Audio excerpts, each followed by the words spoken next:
Hello guys, welcome back. ये electrochemistry की video number 10 है और आज जो हम टॉपिक पढ़ने वाले हैं उसमें फेराडे लॉ ऑफ इलेक्ट्रोलिसिस यानी इसका फर्स्ट लॉ और उस पर सभी न्यूमेरिकल आज ही खत्म कर देंगे।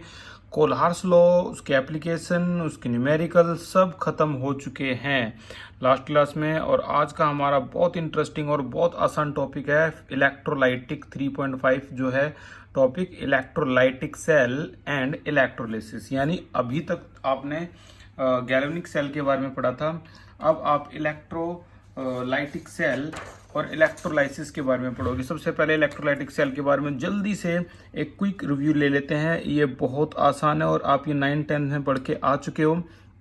एक टॉपिक था इलेक्ट्रोलिसिस ऑफ कॉपर, तो उसमें एक ही बीकर होता है। देखो इसे एक ही बीकर होता है, आपने याद होगा गैल्वेनिक सेल में 2 बीकर होते थे और इसी एक बीकर में क्या डाल रखा है, कॉपर की रॉड डाल रखी है। फर्क ये है कि ये रॉड जो है वो इम्प्योर है, ये इम्प्योर रॉड है, और दूसरी वाली जो रॉड है ये प्योर है। ठीक है ना, ये प्योर रॉड है। तो इन दोनों को जोड़ दिया है यहाँ पे, इस तरीके से मैं रफली डायग्राम बना रहा हूँ। ये सेल से जोड़ दिया है, यानी बाहर से करंट पास करेंगे। अब हम जो करंट पास करने वाले हैं वो बाहर से पास करने वाले हैं। और आपको याद होगा इलेक्ट्रोलाइटिक सेल वो होते हैं जो इलेक्ट्रिकल एनर्जी को कन्वर्ट कर दें किसमें, केमिकल एनर्जी में। ठीक है ना, इलेक्ट्रिकल एनर्जी से केमिकल एनर्जी अब कन्वर्ट होगी। तो बाहर से जैसे करंट हमने पास किया तो यहाँ से जो ये रॉड है ये रॉड गलना शुरू हो जाती है। ठीक है ना, ये इम्प्योर रॉड है, मैं यहाँ लिख देता हूँ, ये इम्प्योर रॉड है। और यहाँ पर आपका जो एनोड होता है वो पॉजिटिव होता है और जो कैथोड होता है ये आपका नेगेटिव होता है। ये आपके इलेक्ट्रोलाइटिक सेल हैं। तो ये रॉड गलना शुरू करेगी और यहीं पे ये रॉड क्या, थिक होना स्टार्ट हो जाएगी, यानी डिपोजिशन होगा यहाँ पे और जो डिसोल्यूशन होगा वो यहाँ पे होगा इम्प्योर रॉड पे। ठीक है, जो गंदगी है वो इम्प्योरिटी है वो यहाँ पर आ जाएगी आपकी लेफ्ट बिहाइंड। कई बच्चे सोचते हैं कि यहाँ से कॉपर पॉजिटिव निकलता है, यहाँ से कॉपर 2 पॉजिटिव निकल गया और वो कॉपर 2 पॉजिटिव यहाँ पर एज ए ये इस तरीके से कॉपर डिपॉजिट हो गया, लेकिन ऐसा नहीं होता।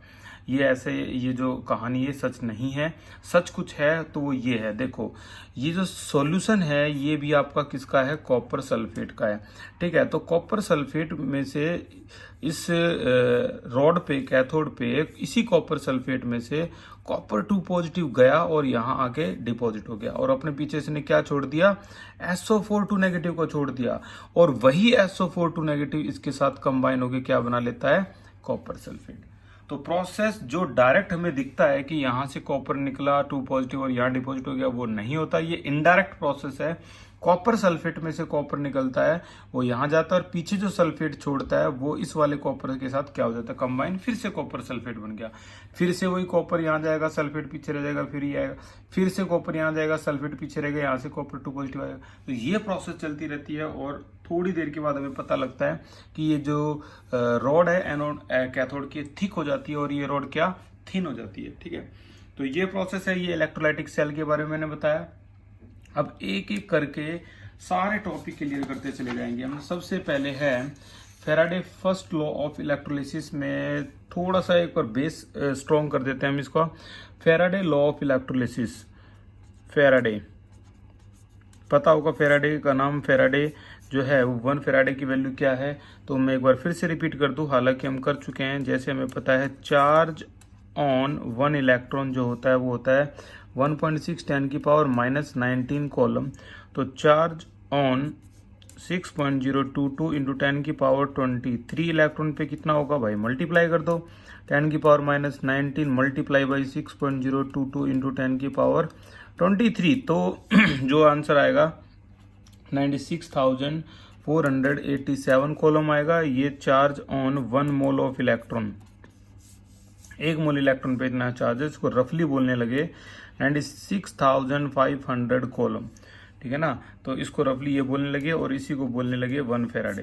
तो इसी का नाम 1 फेराडे था।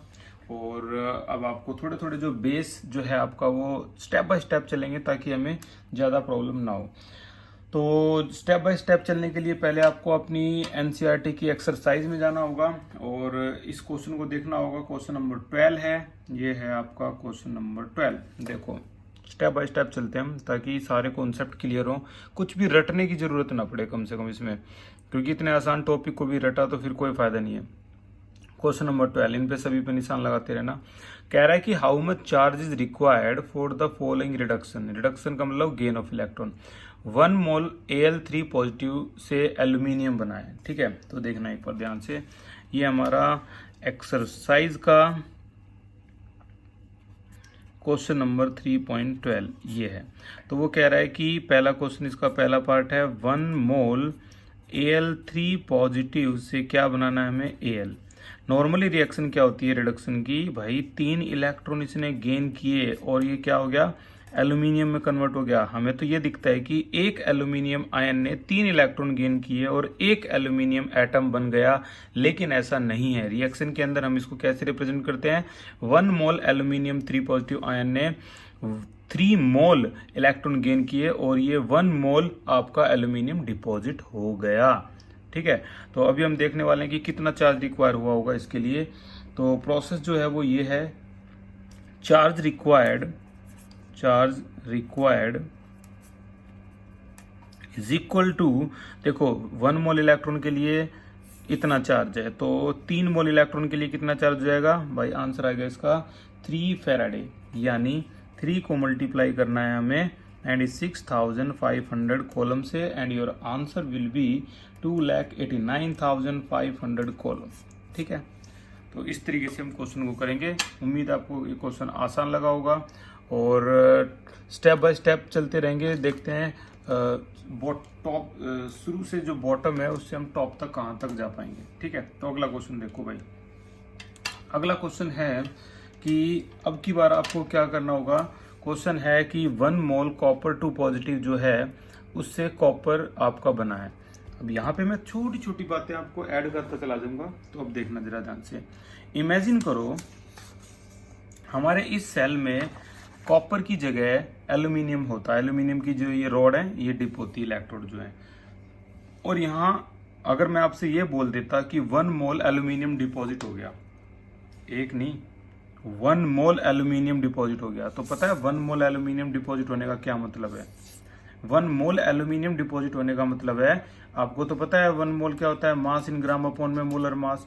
तो 1 mole is equal to mass in gram, molar mass होता है 27 ग्राम पर मोल। तो आंसर है 27 ग्राम एल्यूमिनियम डिपॉजिट हो गया अगर 1 मोल एल्यूमिनियम यहाँ डिपॉजिट होता है। तो अभी देखो एक बार ध्यान से, अभी अगला ही क्वेश्चन कह रहा है वो कि अब बताओ क्या होगा अगर इसमें इसका सेकंड पार्ट जो है वो है, ये देखो 1 मोल कॉपर 2 पॉजिटिव जो है उससे कॉपर बना है। तो देखो 1 मोल कॉपर 2 पॉजिटिव से क्या बना है, कॉपर।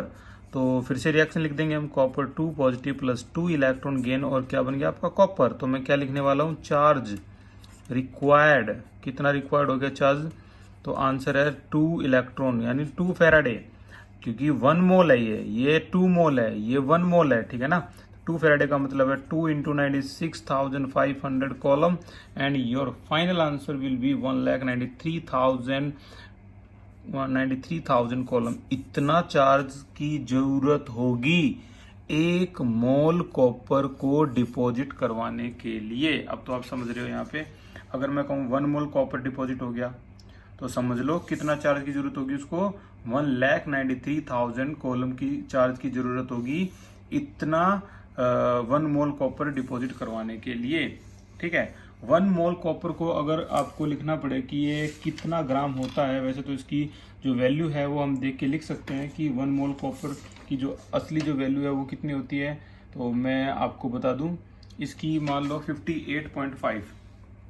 तो 1 मोल कॉपर को डिपॉजिट होने के लिए का सीधा मतलब हो गया 1 मोल है तो ये कितना कॉपर डिपॉजिट हो गया, 58.5 ग्राम कॉपर डिपॉजिट हो गया, ठीक है ना। 58.5 ग्राम कॉपर जो है वो डिपॉजिट हो गया, और वो भी कब, जब इतना 1,93,000 कॉलम का चार्ज पास किया तो इतना ग्राम कॉपर डिपॉजिट हो गया, या फिर कह लो 1 मोल कॉपर डिपॉजिट हो गया, ठीक है।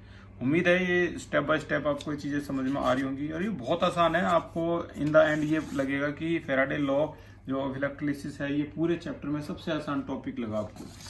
अगले न्यूमेरिकल की तरफ अगर हम चलें तो तीसरा पार्ट इसका बोल रहा है, अब ये न्यूमेरिकल थोड़े थोड़े टिपिकल होते चले जाएंगे। तो अब की बार है 1 मोल ऑफ MnO4 नेगेटिव, जिसे परमैग्नेट आयन भी कहते हैं, से क्या बन गया, Mn2 पॉजिटिव बन गया। ठीक है ना, इसे परमैग्नेट आयन कहते हैं। आपको तीन चीजें याद रखनी पड़ेगी। एक तो ये कि MnO4 negative, this is called परमैग्नेट ion.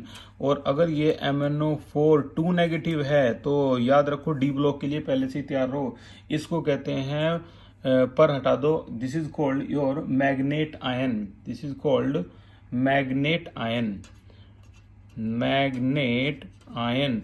ठीक है, और अगर MnO2 आता है तो ये आपका हो गया पायरोलुसाइट और, पायरोलुसाइट और। तो ये तीन चीजें अगर अभी याद कर लो तो बहुत अच्छी बात है, नहीं तो बाद में परेशान करेंगी।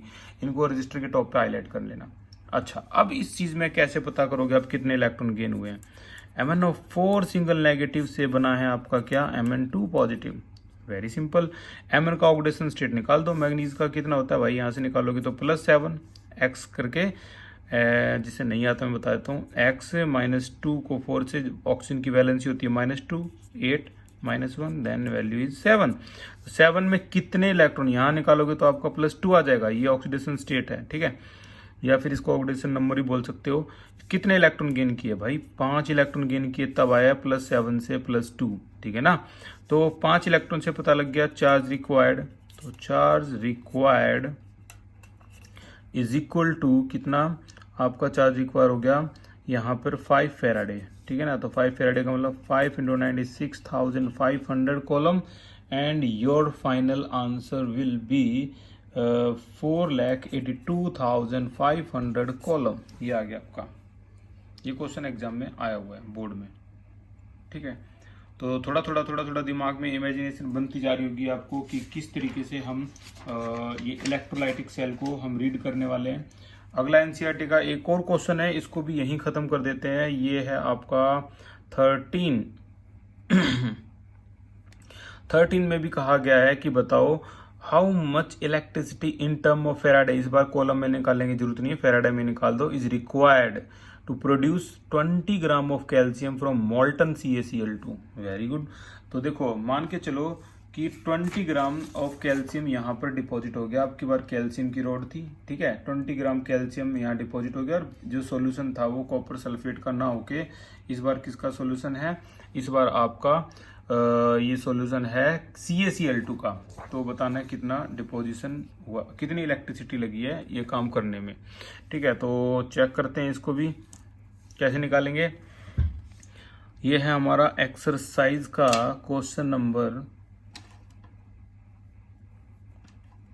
ओके, एक्सरसाइज का क्वेश्चन नंबर 13। ये है एक्सरसाइज का क्वेश्चन नंबर 13 का पहला पार्ट। क्या बोला गया है उसमें कि 20 ग्राम कैल्शियम जो है वो डिपॉजिट हुआ है फ्रॉम CaCl2 से। तो एक काम करते हैं हम, पहले हम CaCl2 की एक बार रिएक्शन कर लेंगे कि ये CaCl2 जब करंट पास करेंगे तो कैसे टूटेगा।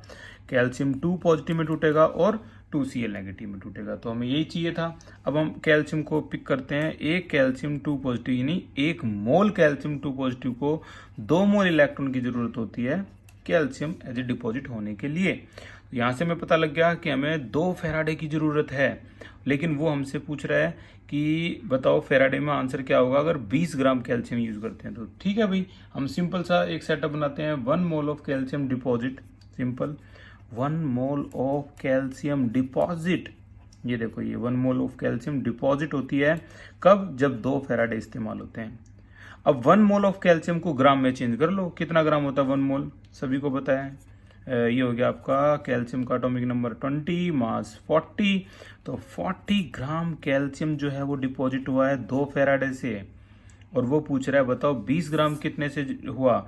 तो 1 ग्राम डिपॉजिट हो गया आपका कैसे, 2/40 फेराडे, और 20 ग्राम का निकालना है तो इनटू में 20 फेराडे, तो 20 से 2 से ये आपका आंसर आ गया 1 फेराडे।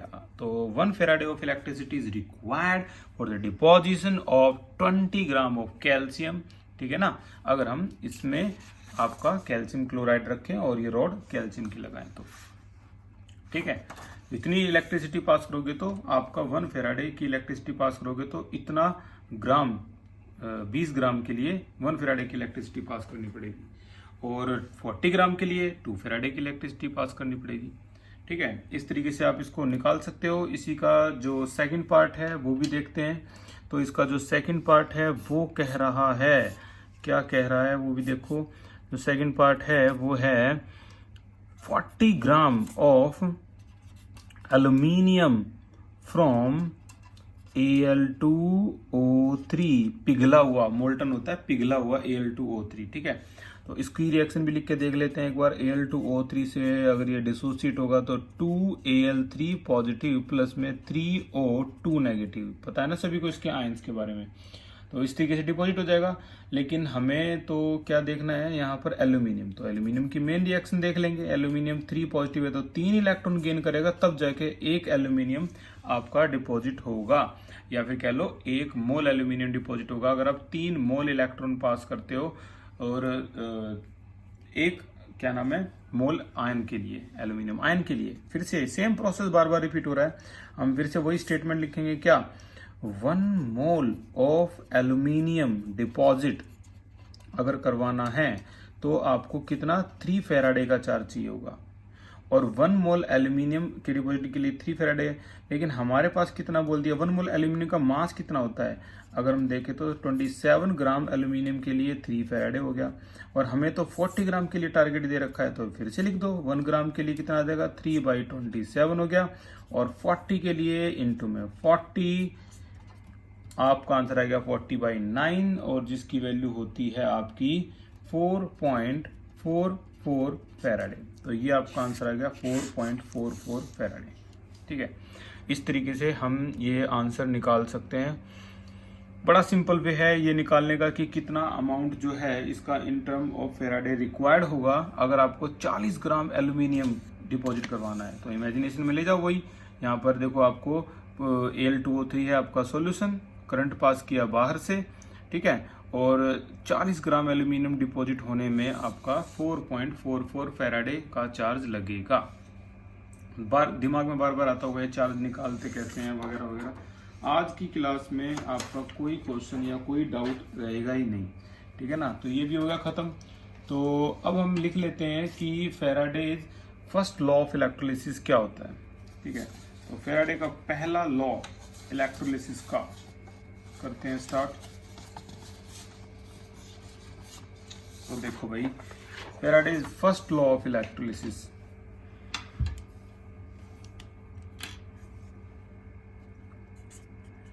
फेराडे फर्स्ट, कल हम सेकेंड लॉ और उसकी न्यूमेरिकल भी खत्म कर देंगे। पहले आज फर्स्ट लॉ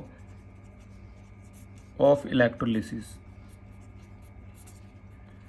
क्या है भाई। ये फेराडे बोलता है कि जितना आप चार्ज पास करोगे, देखो बड़ा सिंपल सी ऐसी बात बोल दी, आप भी सोचोगे कि यार ये क्या लॉ दिया इसने, और ये इतना ही आसान लॉ था। क्या कह रहा था फेराडे, अगर मान लो आपने 4.44 फेराडे का चार्ज पास किया तो 40 ग्राम डिपोजिशन हो गया। अगर आप और ज़्यादा पास करोगे, जैसे 8.88 फेराडे का चार्ज पास करोगे तो यहाँ 80 ग्राम डिपोजिशन हो जाएगा, ठीक है ना। और ज़्यादा पास करोगे चार्ज, और ज़्यादा डिपोजिशन हो जाएगा, और ज़्यादा पास करोगे और ज़्यादा। बस यार इतनी सी बात बोली थी माइकल फेराडे के फर्स्ट लॉ ऑफ इलेक्ट्रोलिसिस ने। एक बार मैं आपके नोट्स को दिखा देता हूँ, देखो notes. Faraday first law of electrolysis, the amount of any substance deposited at any electrode is directly proportional to the quantity of electricity pass through the solution। यानी आप जितनी क्वांटिटी डिपॉजिट करवाना चाह रहे हो वो डायरेक्टली प्रोपोर्शनल है उस चार्ज के। जितना ज़्यादा चार्ज पास करोगे उतना ज़्यादा ये डिपोजिशन होगा। अगर प्रोपोर्शनैलिटी को हटाऊं तो ये प्रोपोर्शनैलिटी कांस्टेंट आता है Z, और यहाँ हो गया आपका Q, ठीक है। और Q जो है, जो चार्ज जो है वो इतना पॉपुलर है, आपको इसके बारे में आदत पड़ जाएगी। Q को कहते हैं IT, तो W क्या हो जाएगा, वेरी पॉपुलर ZIT, ठीक है ना। यहाँ मैं लिख दूँ जहाँ पर Q होता है I इंटू में T, यानी I यानी करंट जो कि एम्पियर में है, टाइम T यानी टाइम जो सेकंड में है। और यहाँ से एक बहुत कमाल की चीज़ निकाल सकते हो जिससे आप कई न्यूमेरिकल कर पाओगे। Z असल में क्या होता है, W अपॉन में Q, ठीक है ना। तो ये डाटा जो है आप इस्तेमाल करोगे और बहुत आसानी से न्यूमेरिकल करेंगे। बड़ा इंटरेस्टिंग न्यूमेरिकल है, बहुत मजे आने वाले हैं। तो स्टार्ट करते हैं। हमारा जो पहला फॉर्मूला है इसका फैराडे का, वो हमारे साथ है ZIT, ठीक है ना।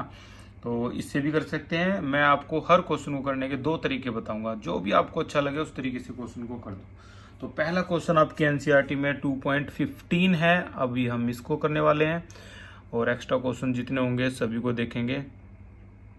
तो भाई देखो इस 15 क्वेश्चन को शुरू से करते हैं ताकि बेस स्ट्रॉन्ग हो। तो ए सॉल्यूशन ऑफ निकल नाइट्रेट को डाल दिया उसमें बीकर में, is it electrolyte between platinum electrode. और हाँ, एक बात और भी मैं बता दूं, प्लेटिनम इलेक्ट्रोड भी कमाल की इलेक्ट्रोड होती हैं। जैसे मान लो आपने इसमें डाल दिया किसका, निकल नाइट्रेट को, तो जरूरी नहीं है कि आप निकल को ही लगाओगे, प्लेटिनम भी लगा सकते हो। प्लेटिनम क्या होती है कि ये आपकी एक्स्ट्रा जो रिएक्शन है वो नहीं करती कि आपकी वो इसमें डाल दी तो वो गल जाएगी या फिर वगैरह वगैरह, बाहर से करंट डालोगे। तो प्लेटिनम एक इनर्ट इलेक्ट्रोड की तरह काम करती है। इलेक्ट्रोलिसिस के टॉपिक में जो कि कल की क्लास में या परसों की क्लास में आने वाला है, उसमें आपको पता लगेगा प्लेटिनम का असली यूज, ठीक है। तो प्लेटिनम भी बहुत इस्तेमाल करते हैं कुल मिला के। तो W=ZIT हो गया आपका। और इस क्वेश्चन में अगर मैं लिखूं, ये आपके एनसीईआरटी का क्वेश्चन नंबर है, ये आ गया आपकी एनसीईआरटी का क्वेश्चन नंबर 3.15 और वो भी एक्सरसाइज का। अब ये इंपॉर्टेंट क्वेश्चन आने स्टार्ट हो गए। तो निकल नाइट्रेट बोला है उन्होंने, ठीक है भाई निकल नाइट्रेट लिख दो, हम तो वही करते रहेंगे जो अभी तक हमने किया है। निकल नाइट्रेट डिसोसिएट कैसे होगा, निकल 2 पॉजिटिव प्लस में 2NO3 नेगेटिव, ऐसे डिसोसिएट हो जाएगा, ठीक है। फिर से वही खेल, निकल 2 पॉजिटिव देखा हमने, 2 इलेक्ट्रॉन इसने गेन करे तभी निकल के एज ए निकल डिपॉजिट हो सकता है, 1 मोल 2 मोल 1 मोल, ठीक है। अब वो कह रहा है कि बताओ कितना निकल, कितना मास निकल का डिपॉजिट होगा अगर 5 एम्पियर का करंट 20 मिनट के लिए पास कर दिया जाए। तो देखना मैं क्या बता रहा हूं, ध्यान से सुनना। देखो 2 फैराडे ऑफ चार्ज रिक्वायर्ड, देखो यहाँ पर मास पूछ रखा है ना, तो इसलिए मैं मास को राइट हैंड साइड में लिखूंगा। 2 Faraday of charge required for the deposition of 1 मोल निकल के लिए, ठीक है ना। 2 फैराडे कितना होता है भाई, अभी अभी पढ़ा है हमने, 1,93,000 column of charge required for the deposition of 1 मोल निकल। 1 मोल निकल कितना होता है, 58.5 ग्राम, ठीक है ना। तो जो कॉपर होता है वो 57 पॉइंट समथिंग होगा, या जो भी इसकी कॉपर की अमाउंट होगी, एक बार मैं देख के वैसे भी बता देता हूँ आपको। अगर वहाँ 58 पॉइंट समथिंग लिख दिया है तो कोई ज़्यादा प्रॉब्लम है नहीं, क्योंकि आपके एनसीईआरटी के यहाँ सभी की अमाउंट दे रखी है। तो मैं कॉपर की देखूँ तो अल्फ़ाबेटिकली कॉपर है आपकी 63.5 है, ये देखो ये 63.5 है। तो वहाँ पे जब मैंने समझाया था वहाँ पर समझ जाना, ये 63.5 है, ठीक है। कॉपर की अमाउंट, जो अमाउंट निकल की है वो है आपकी 58.5। तो इतना चार्ज आप पास करोगे तो इतना ग्राम निकल डिपॉजिट होगा। तो फिर 1 कॉलम के लिए कितना होगा भाई, 1 कॉलम के लिए हो जाएगा आपका 58.5 डिवाइड बाई 1,93,000 ग्राम, ठीक है ना। अब देखो जरा ध्यान से, हमें उन्होंने जो दे रखा है क्वेश्चन में वो ये दे रखा है, ये जो प्रोसेस है ये पहले कर देना आपको, उसके बाद ये करना है, ठीक है। कैसे कि Q इज इक्वल टू क्या होता है, I इंटू टी। हमने इसमें चार्ज पास कितना किया है, हमने इतना थोड़े ना पास किया है। अगर इतना पास कर देते, चार्ज 1,93,000 कॉलम का पास कर देते तो फिर तो क्लियर सी बात है 58.5 ग्राम निकल डिपॉजिट होगा ही होगा। लेकिन हमने इतना थोड़ा ना पास किया है। कितना पास किया है, ये देखो क्वेश्चन में कितना पास किया है, 5 एम्पियर का करंट 20 मिनट के लिए पास किया है। तो इससे हम क्या निकाल सकते हैं, चार्ज। कैसे, वो देखो Q equal to I T, Q equal to I 5 ampere का करंट, टाइम कितना है 20 मिनट, लेकिन मिनट नहीं लेता, ये सेकंड में चेंज कर दो, आंसर आएगा 6,000 कॉलम का चार्ज आपने पास किया है। तो आपको ये वाला जो सेक्शन है ये पहले नोट करना है इस रिएक्शन के जस्ट बाद, और उसके बाद जो बी पोर्शन है वो यहां से नोट करना है। तो देखो 1,93,000 1,93,000 column of charge is required for the deposition of 58.5 gram of निकल, और 1 कॉलम के लिए इतने की जरूरत है, लेकिन हमें तो कितने की पूछ रखी है 6,000, तो मल्टीप्लाई बाई 6,000, ये आपका आंसर ग्राम में आ गया and your final answer is 1.82 ग्राम। इतना ग्राम डिपोजिशन हो जाएगा निकल का अगर आपने 5 एम्पियर का करंट 20 मिनट के लिए पास कर दिया तो। आया समझ में? ठीक है। एक तो ये तरीका हो गया, एक और आपको मैं रॉयल तरीका दिखाता हूं। ये देखो रॉयल तरीका इसी क्वेश्चन को करने का, अनदर मेथड, एक और तरीका।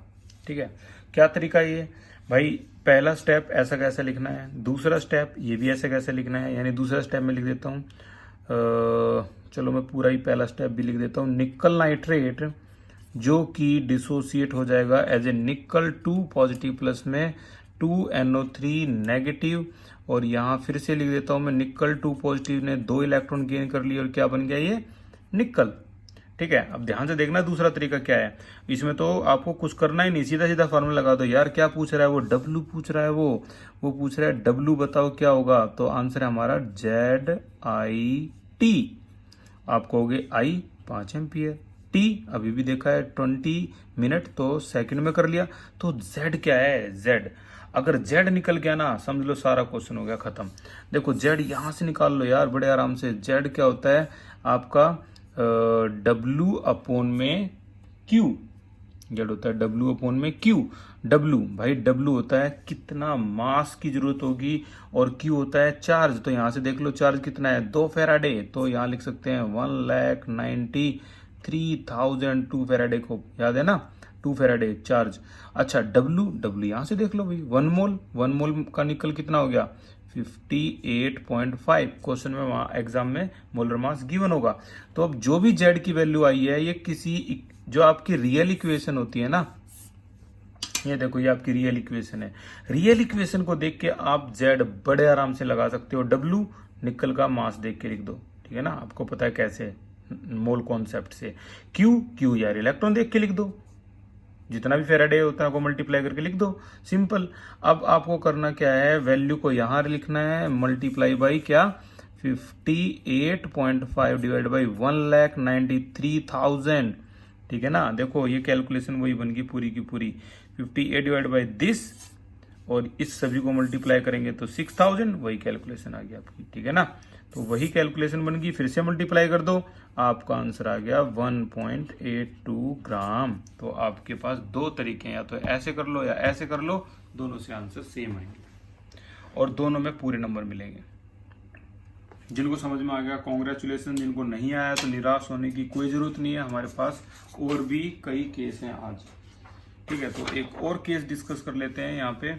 तो इस केस के लिए हम स्टार्ट करेंगे एक और न्यूमेरिकल जो कि आपकी एनसीईआरटी के एग्जाम्पल 10 में है। एग्जाम्पल 10 में आते हैं, एनसीईआरटी में ढूंढ लो भाई एग्जाम्पल 10, जो जल्दी ढूंढ चुका हो तो अच्छी बात है। देख लो एग्जाम्पल 10 क्या है, ये एग्जाम्पल 10। एग्जाम्पल 10 में भी कुछ ऐसा ही डिस्कशन किया गया है, और एग्जाम्पल 10 में कहा गया है एक सॉल्यूशन है कॉपर सल्फेट का, और उसको 10 मिनट के लिए इलेक्ट्रोलाइज करवाया, करंट 1.5 एम्पियर का रखा। तो पूछ रहा है what is the mass of copper deposited cathode. Same process, मैं कह रहा हूं बिल्कुल सेम प्रोसेस। तो अभी हम करने वाले हैं एग्जाम्पल 10।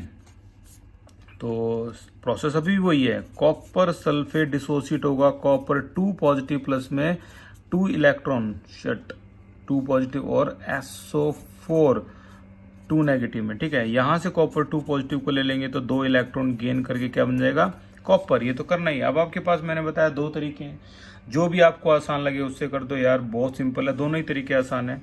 तो मैं एक तरीके को पहले वाले तरीके से करवा देता हूँ, दूसरे को दूसरे से करेंगे। तो पहले वाला तरीका क्या था भाई, 2 इलेक्ट्रॉन को देख के क्या 2 Faraday of charge required for the deposition of क्या 1 मोल कॉपर। 2 फैराडे चार्ज कितना हो गया 1,93,000 column of charge required for the deposition. 1 मोल कितना होता है कॉपर। अब की बार गलती नहीं करेंगे भाई, 1 मोल कॉपर होता है 63 ग्राम। इन्होंने क्वेश्चन में गिवन दे रखा है, हमारा काम आसान है, क्वेश्चन में गिवन दे रखा है 63 ग्राम पर मोल लिख दो। तो 1 कॉलम के लिए जो चार्ज होगा वो क्या होगा 63 बाई 1,93,000, ठीक है। लेकिन हमें कितना चाहिए वो मैंने पहले कहा है कि एक साइड सेक्शन में हमें वो चीज़ पहले करनी होगी एग्जाम में, ठीक है। तो पहले क्या है Q is equal to I into T. तो इसमें देखेंगे Q is equal to I की वैल्यू कितनी दे रखी है 1.5 एम्पियर और टाइम दे रखा है इस बार 10 मिनट, जो कि हम सेकंड में चेंज कर लेंगे। तो आंसर आ जाएगा इसका 900, आई थिंक ये आना चाहिए 900 कॉलम। ये पहले करना है उसके बाद यहाँ पे, ठीक है। तो इतना ग्राम हो गया। अब फिर से देखो हमें तो कितना दे रखा है 900 कॉलम में पूछ रखा है। तो 900 के लिए हो जाएगा आपका इसको मल्टीप्लाई करेंगे तो इनटू में 900, तो आपका जो भी आंसर आएगा वो आ जाएगा आपका 0.29 ग्राम, ठीक है ना। 0.29 ग्राम ये आंसर आ गया। वही प्रोसेस है, उम्मीद है आपको समझ में भी आया होगा और आसान भी लगा होगा, ऐसा कुछ खास है नहीं इसमें। तो ये भी खत्म हो गया और आगे चलते हैं। और आगे चलने के लिए हम एक और क्वेश्चन को करेंगे, ये आपकी एनसीईआरटी में भाई नहीं है और मैं इसको एक बार दिखा देता हूँ किस तरीके से क्या क्वेश्चन है। तो क्वेश्चन है ये आपका ए सॉल्यूशन ऑफ HgNO3 है अब की बार, ठीक है। HgNO3 is electrolyte for 3 our, 3 घंटे के लिए कर दिया, 2 एम्पियर ऑफ करंट जो है वो पास कर दिया। तो वो पूछ रहा है calculate number of mole of Hg deposit at cathode. Okay, number of mole पूछ रहा है, नंबर ऑफ मोल ग्राम में पूछेगा, मोल में पूछेगा, दोनों से हो जाएगा ये। तो ये एक्स्ट्रा क्वेश्चन है।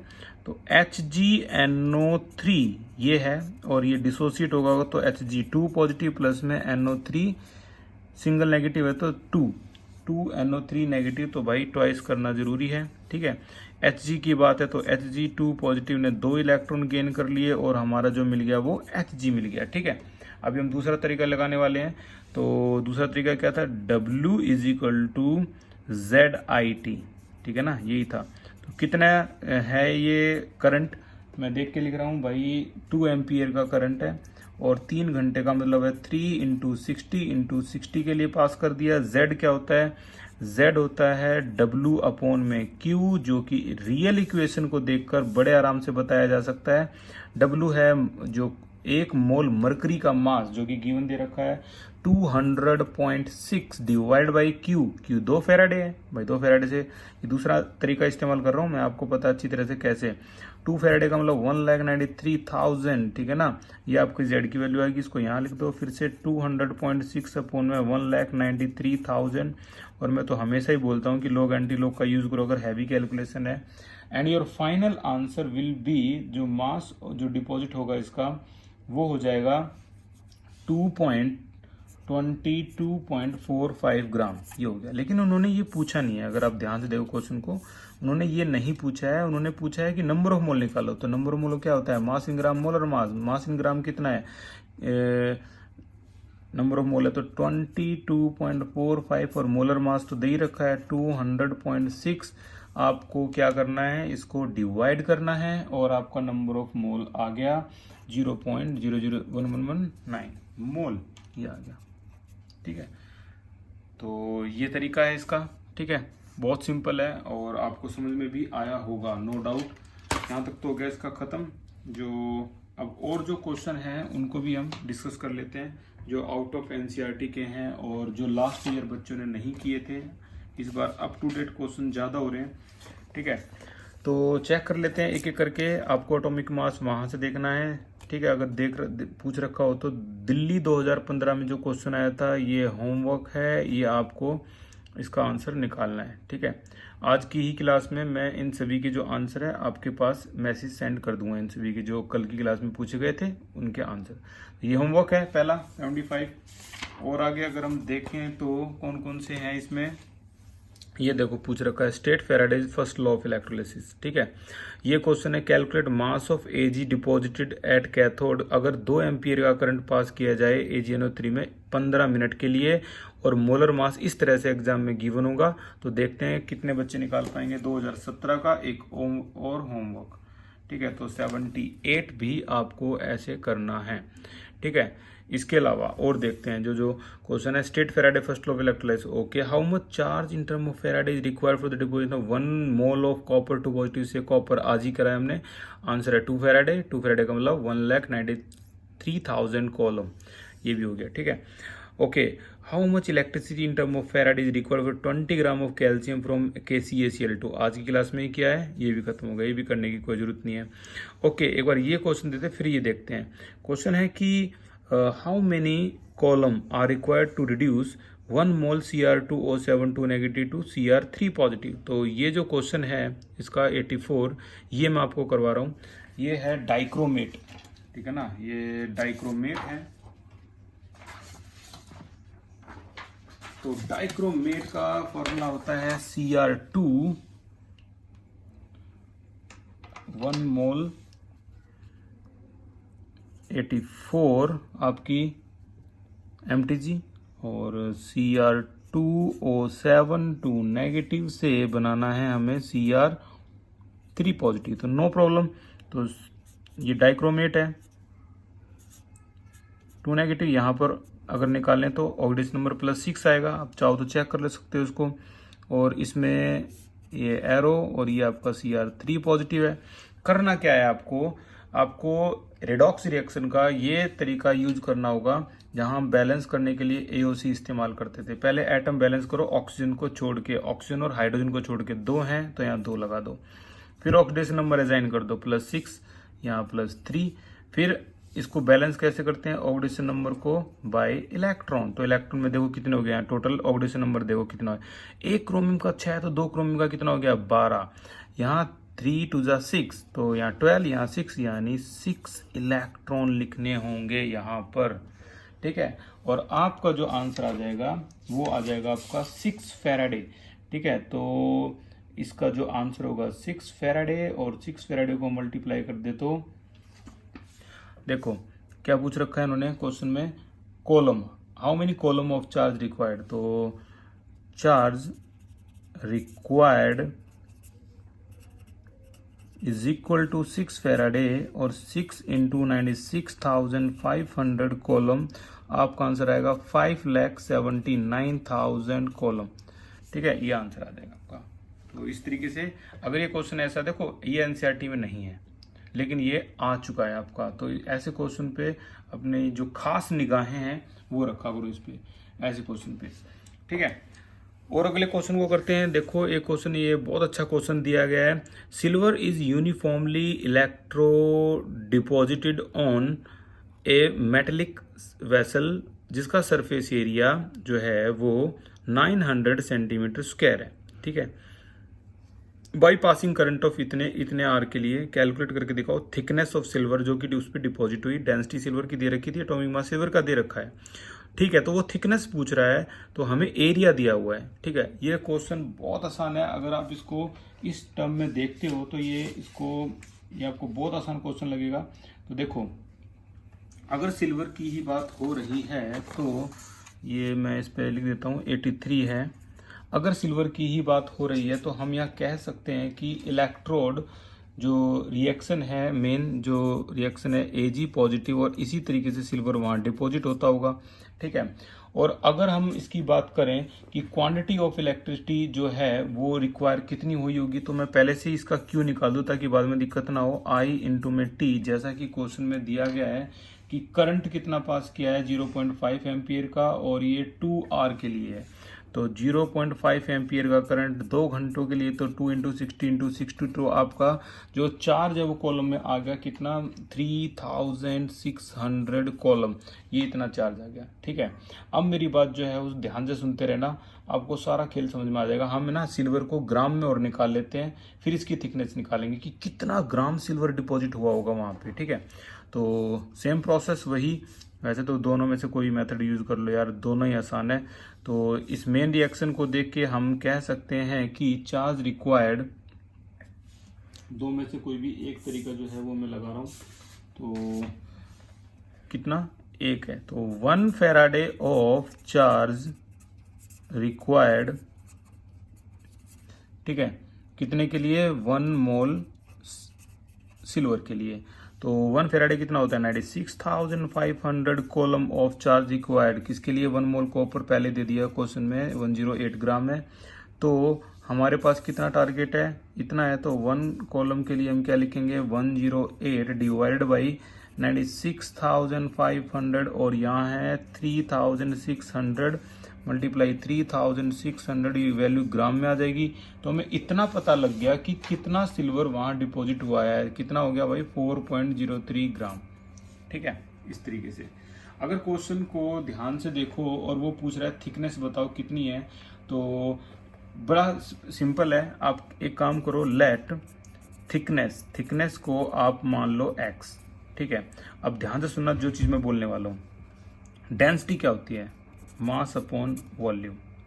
मास जो अभी अभी डिपॉजिट हुआ है ये, ठीक है, तो मास को अगर मैं लिखूँ तो ये क्या हो जाएगा आपका, मास इज इक्वल टू, हम कह सकते हैं इसे देख के, डेंसिटी इंटू में वॉल्यूम। अब मास जो डिपॉजिट हुआ है, ये सिल्वर की डेंसिटी है, तो सिल्वर का जो मास है वो लिख देंगे 4.03 ग्राम। डेंसिटी क्वेश्चन में गिवन है, अगर हम देखें तो डेंसिटी दे रखी है इसमें 10.5, ये 10.5 डेंसिटी है। वॉल्यूम क्या होता है भाई, वॉल्यूम का मैथमेटिक्स का खेल है, length into breadth into height, इससे निकल सकता है वॉल्यूम। अब ना उन्होंने एरिया दे रखा है, यानी लेंथ इंटू ब्रेथ तो दे ही रखी है, एरिया दे रखा है और इंटू में हाइट। अगर मैं इसको थिकनेस बोल दूं, जो कि बोल दूं मैं थिकनेस, ठीक है, तो एरिया इंटू में हाइट यानी वही थिकनेस, कितनी मोटाई, कितना डिपोजिशन हुआ है। तो यहां से हम आप बिल्कुल सिंपल वे में निकाल सकते हैं 10.5 एरिया, जो कि क्वेश्चन में पहले दे रखा है। ये देखो इन्होंने एरिया दे रखा है कितना, 900 सेंटीमीटर स्क्वायर, ये एरिया दे रखा है, ये रहा 900 सेंटीमीटर स्क्वायर। तो ये आपका आ गया 900 और थिकनेस को हम पहले क्या मान चुके हैं, x। तो यहाँ से x की वैल्यू जो हम फाइंड आउट करेंगे, ये आपका आंसर आ जाएगा। मैं एक बार इसको चेक करके लिख देता हूँ भाई। इसकी थिकनेस आ गई 4.26 इंटू 10⁻⁻⁴ सेंटीमीटर, ये इसकी थिकनेस है, ठीक है। बड़ा सिंपल। देखो इस क्वेश्चन की अगर आप पूछोगे कि ऐसी चीज बताऊं मैं जो कुछ समथिंग डिफरेंट थी, वो था कि बच्चे वॉल्यूम का कॉन्सेप्ट जानते हैं या नहीं जानते। वॉल्यूम ही होता है क्या, length into breadth into height, ठीक है। तो लेंथ इंटू ब्रेथ क्या होता है, ये एरिया होता है। तो एरिया अगर ये है तो थिकनेस क्या होगी, ठीक है। तो ये क्वेश्चन है आपका। और आगे अगर हम देखें तो और कौन कौन से लिस्ट में हमारे क्वेश्चन है, चेक कर लेते हैं एक बार। How many electron flow through a metallic wire, कितने इलेक्ट्रॉन फ्लो होंगे इफ करंट इतने एम्पियर का पास कर दें 2R के लिए, तो कितने इसके क्या नाम है, इलेक्ट्रॉन बताने, कितने फ्लो होंगे। तो यार ये भी बड़ा सिंपल है, अगर इलेक्ट्रॉन ही बताने हैं तो क्यों ना हम एक काम करें, चार्ज निकाल लेते हैं। तो चार्ज है इसका Q इज इक्वल टू 88 का B पार्ट है, ये इसका MTG का 88 का B पार्ट।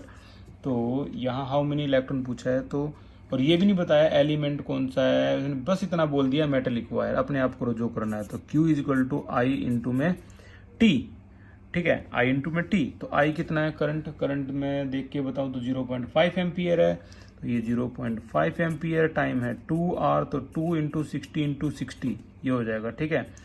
और इसको अगर मल्टीप्लाई करोगे तो ये अभी शायद पहले भी आया था 5 से, इसको अगर मैं मल्टीप्लाई करूँ तो भाई इसका 3600 शायद ये भी आ जाएगा। मल्टीप्लाई कर तो दो इसमें, it will consume your very very important time. तो ओके वही था 3600 कॉलम, ठीक है। वैसे तो नॉर्मली देखे तो यार कैलकुलेशन आसान है, जिनका ट्रिकी माइंड होगा। देखो 2 से इसको मल्टीप्लाई करोगे तो 1 ही आ जाएगा, तो इसको और इसको ही तो मल्टीप्लाई करना है, तो 3600 कॉलम का चार्ज आ गया। लेकिन उन्होंने चार्ज नहीं पूछा, पूछा इलेक्ट्रॉन। बता दो यार 96,500 कॉलम ऑफ चार्ज किसके इक्वल होता है बताओ? 1 मोल इलेक्ट्रॉन के इक्वल होता है। अब 1 मोल इलेक्ट्रॉन की जगह मैं थोड़ा शॉर्ट में लिख दूं 6.02223 इलेक्ट्रॉन, तो बताओ एक कॉलम जो चार्ज है वो कितने इलेक्ट्रॉन के बराबर होगा? तो भाई 10⁻23 डिवाइडेड बाई 96,500, और यहाँ हमें जो निकालना है वो कितने का निकालना है, तो यहाँ आ गया ये। और आपका फाइनली जो आंसर आया है भाई, कितने इलेक्ट्रॉन आ गए इसके? तो इलेक्ट्रॉन आ गए फाइनली 10 की पावर 2.25, 10 की पावर 22 इलेक्ट्रॉन, इतने इलेक्ट्रॉन आ गए। ठीक है, तो ये इसका क्वेश्चन का आंसर हो गया। और अब आपको एक लास्ट क्वेश्चन और है जो आपको करना है। Calculate strength of current required to deposit 1.2 gram of magnesium from molten MgCl2 in 1 hour। Strength of current यानी आपको एम्पियर में आंसर निकालना है। देखते हैं कितने बच्चे इसका करेक्ट आंसर निकाल पाएंगे। तो भाई ये भी एक होमवर्क हो गया। तो आज की क्लास में आपके 1, 2 और 3 होमवर्क हैं। ठीक है, तो 75 होमवर्क, 78 होमवर्क, 89 होमवर्क, और जो लास्ट क्लास में जो होमवर्क दिए थे उसके आंसर जो लिस्ट है वो मैं सेंड कर देता हूँ। Thank you so much for this class. उम्मीद है आपको फैराडे का फर्स्ट लॉ पूरा समझ में आया होगा लास्ट ईयर से। तो भाई बहुत अच्छी तरह से अप टू डेट होके पढ़ रहे हैं, क्योंकि हमारे पास ना अभी जो प्रोसेस है वो ज़्यादा कन्वीनियंस है। मैं बहुत आसानी से आपको एमटीजी दिखा सकता हूँ, बहुत आसानी से हम टाइम को ज़्यादा यूटिलाइज कर पा रहे हैं। अदरवाइज अगर हम बोर्ड पे पढ़ रहे होते तो मुझे अच्छी तरह पता है हम इतने क्वेश्चन नहीं कर सकते। मुझे सिर्फ क्वेश्चन दिखाने होते हैं, आप तभी समझ जाते हो ये हमें करने। ठीक है, तो thank you so much for this class, take care.